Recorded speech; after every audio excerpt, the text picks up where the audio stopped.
Hello my dear students, आप सबका स्वागत है मेरे चैनल एडोफ्लिक्स एकेडमी पे। मैं नवीन कुमार आज आप सबके बीच प्लांट पैथोलॉजी का आज हम लोग लेक्चर 3 पढ़ेंगे। सो माय डियर स्टूडेंट्स, बिना लेट किए हुए हम लोग अपने टॉपिक्स पे आते हैं। आई होप आप लोग फर्दर जो भी लेक्चर्स हमने अभी तक पढ़ा है उसको आप पढ़ रहे होंगे, समझ रहे होंगे और पढ़े आप अच्छे से। उन लेक्चर को कवर करें, एक बार, दो बार, तीन बार पढ़ें। फिर भी कोई आपको डाउट होती है तो आप कमेंट करें, आप मेरे से पर्सनली भी पूछ सकते हैं, ठीक है।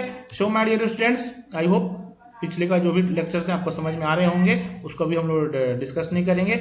आगे जो हमारा आज का जो टॉपिक है उसको हम लोग फर्दर देखते हैं, ठीक है। सो कल लास्ट क्लास में जो हमने लेक्चर पढ़ा था फेमाइन के बारे में पढ़ा था, ठीक है। कौन कौन से फेमाइन हुए थे प्लांट पैथोलॉजी में, जो कि वर्ल्ड लेवल पे उसका स्टडी किया जाता है, बहुत ही इंपॉर्टेंट है, जिससे लोगों के लाइफ स्टाइल पे बहुत ही उसका इम्पैक्ट हुआ था, ठीक है। आज जो हम लोग टॉपिक पढ़ेंगे माय डियर स्टूडेंट्स, हमारा टॉपिक रहेगा history of plant pathology with special reference to Indian work, ठीक है। मतलब प्लांट पैथोलॉजी की हम लोग हिस्ट्री के बारे में पढ़ेंगे और जनरली किसके रेफरेंस में, इंडिया का रेफरेंस में, okay. But my dear students, जब आप इसको देखेंगे ना, प्लांट पैथोलॉजी का हिस्ट्री देखेंगे, अगर आप नेट पे सर्च करेंगे तो आपको बहुत सारे ऐसे स्लाइड मिलेंगे, बहुत सारे ऐसे आपको बुक्स में या अलग अलग स्क्रिप्चर्स मिलेंगे, ठीक है, सोर्स मिलेंगे, जहाँ पे एंशिएंट हिस्ट्री क्या है, ओके, मेडिएवल हिस्ट्री क्या है, प्री मॉडर्न, फिर मॉडर्न। तो आपको उतना डिटेल, मतलब देखिए, आपको पढ़ने हैं तो आप बेशक पढ़ें किसी न किसी सोर्स के माध्यम से, बट जो हमें टू द पॉइंट अपने काम से मतलब रखना है, जो हमें एग्जाम्स में क्वेश्चन पूछ लिए जाते हैं, हमें इन्हीं चीज़ों को फोकस करना है, ठीक है। So without any delay let's begin our topic. जो हमारा टॉपिक है आज का, history of plant pathology with special reference to Indian work, ठीक है। मतलब भारत में कैसे प्लांट पैथोलॉजी का एक तरह से हम बोल सकते हैं डेवलपमेंट कैसे हुआ, इवोल्यूशन कैसे हुआ, ठीक है। So let's begin. क्या लिखा हुआ है, the development of science of plant pathology in the modern era in India as in other countries followed the development of mycology. क्या लिखा हुआ है कि बाकी के देशों में जैसे प्लांट पैथोलॉजी का डेवलपमेंट हुआ मॉडर्न एरा में, वैसे ही भारत में भी हुआ।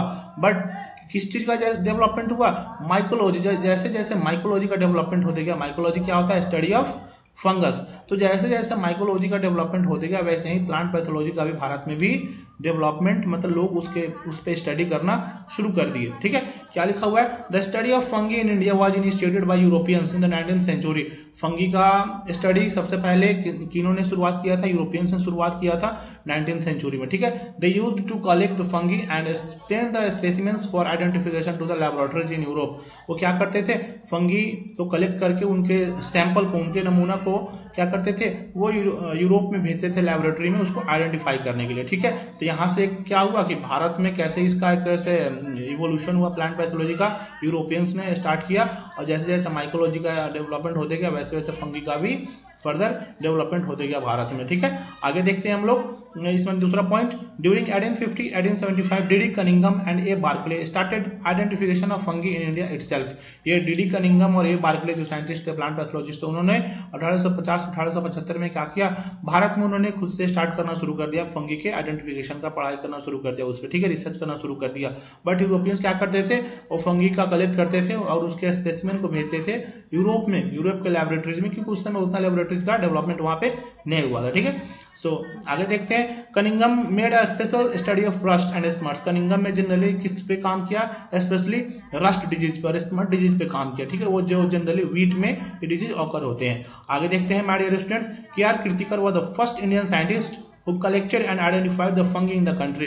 के.आर. कीर्तिकर पहले भारतीय ऐसे साइंटिस्ट थे जिन्होंने क्या, फंगी का कलेक्शन किया और आइडेंटिफाई किए अपने देशों में, ठीक है। आगे क्या लिखा हुआ है, E.J. Butler who is also known as the father of plant pathology in India initiated an exhaustive study of fungi and disease caused by them in 1901 at Imperial Agriculture Research Institute। My dear students, आप लोग जानते होंगे IARI पहले जब before independence of the India, इसका नाम क्या था, इंपेरियल एग्रीकल्चर रिसर्च इंस्टीट्यूट, जो कि एस्टेब्लिश कब 1904 में, मतलब 1904 के आसपास में इसका 1904 में इसका एस्टेब्लिशमेंट हुआ था।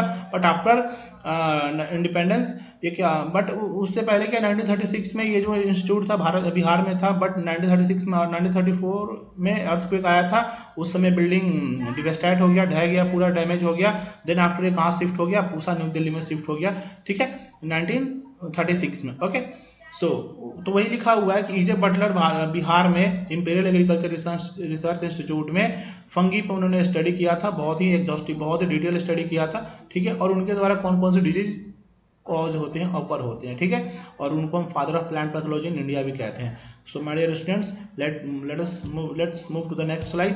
क्या है हमारा, ड्यूरिंग हिज, ये किन के बारे में है, ये E.J. बटलर के बारे में है। During his stay of 20 years in this country, he made a scientific study of mostly fungal plant disease known in India at the time. The disease studied by him for the first time included wilt of cotton and pigeon pea, different diseases of rice, toddy palm, sugarcane, potato and rust of cereals. जब उन्होंने 20 साल भारत में stay किया तो उन्होंने generally किस किस disease पे काम किया, फंगल प्लांट डिजीज पे, जैसे कि the first disease studied by him was the first time included wilt of cotton and pigeon pea. ये जो कॉटन होते हैं, पिजन पी होते हैं, ठीक है, इनमें विल्ट डिजीज लगता है, सूखने लगता है इनका एक तरह से पौधा, ठीक है, उन्होंने उस पर स्टडी किया। Then after different disease of rice के जो अलग अलग प्रकार के डिजीज होते हैं उस पर स्टडी किया।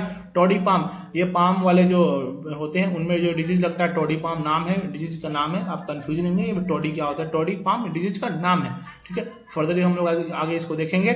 और शुगर केन में भी डिजीज पे उन्होंने स्टडी किया, potato and rust of cereals, ठीक है। तो इन पर्टिकुलर फंगल डिजीज पे उन्होंने अपना स्टडी किया भारत में, जब वो 20 साल स्टे किए, ठीक है। तो इस तरह से आप देख रहे हैं कैसे प्लांट पैथोलॉजी का इंडिया में डेवलपमेंट हुआ, कैसे साइंटिस्टों ने अलग अलग डिजीज पे स्टडी किया, अलग अलग अपना कंट्रीब्यूशन दिया प्लांट पैथोलॉजी के रेस्पेक्ट में, ठीक है। आगे क्या लिखा हुआ है, J.F. दस्तूर 1886 and 1971, a colleague of Butler, was the first Indian plant pathologist who is credited with a detailed studies of fungi and diseases in plants.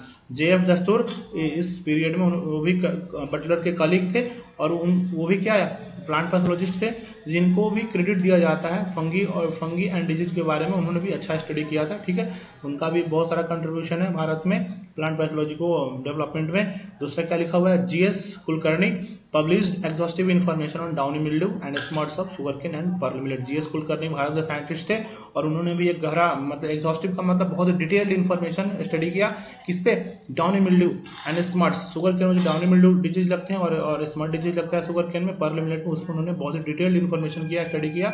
इस तरह से प्लांट पैथोलॉजी का भारत में क्या हुआ, डेवलपमेंट होते गया टाइम पे। आगे का स्लाइड हम लोग देखते हैं हमारे students. B B Mundkur started work on control of cotton wilt through varietal resistance. B B Mundkur ने किस पे स्टडी करना शुरू किया, कॉटन विल्ट का कैसे कंट्रोल करे, थ्रू वराइटल रेजिस्टेंस, मतलब वराइटी में ऐसा रेजिस्टेंस तैयार करे जेनेटिक मॉडिफिकेशंस के माध्यम से, जिससे कि हम उस कॉटन विल्ट के डिजीज को कंट्रोल कर सकें, ठीक है।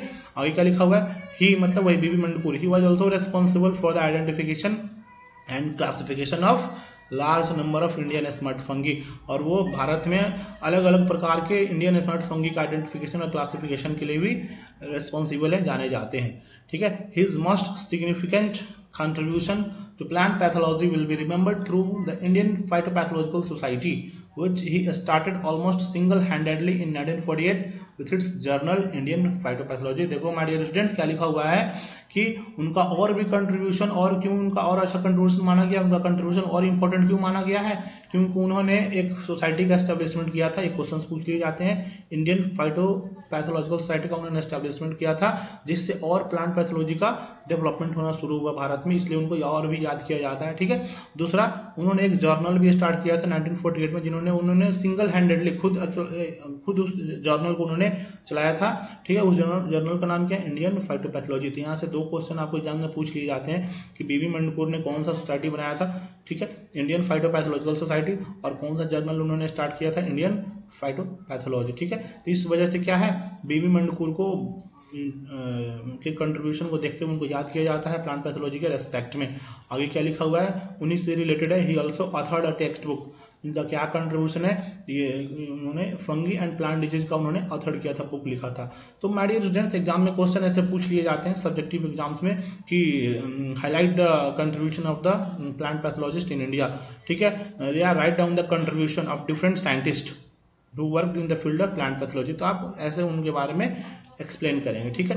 लास्ट के जो साइंटिस्ट हैं आप देख सकते हैं, डॉक्टर केसी मेहता, क्या है यहाँ पे, of Agra college, Agra investigated the life cycle of cereal rust in India during the first half of 20th century, ठीक है। डॉक्टर केसी मेहता क्या, जो आगरा कॉलेज के जो थे, उन्होंने सीरियल की लाइफ साइकिल पे स्टडी किया इंडिया में first half of 20th century में, ठीक है। आगे क्या लिखा हुआ है, R.S. Singh wrote plant disease, a book known as Bible of Plant pathology.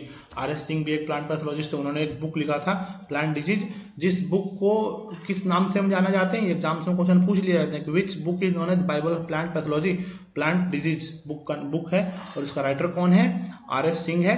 और बाइबल ऑफ प्लांट पैथोलॉजी क्यों कहते हैं, क्योंकि बाइबल क्या होता है, बहुत ही एक धार्मिक ग्रंथ है, तो उसको इससे रिलेट क्यों किया गया, क्योंकि ये प्लांट डिजीज पे एक अच्छा बुक था। उसमें हर डिजीज के बारे में, कंट्रोल के बारे में, उसका मैनेजमेंट कैसे करना है, उसका लाइफ साइकिल कैसे होता है, कैसे वो इफेक्ट करते हैं हमारे क्रॉप में, ठीक है। तो उस चीज का जब महत्व पता चला लोगों को, तो उस बुक को क्या नाम से टर्म दे दिया गया, बाइबल ऑफ प्लांट पैथोलॉजी, ठीक है। My dear students, I hope कि this lecture is clear to everyone.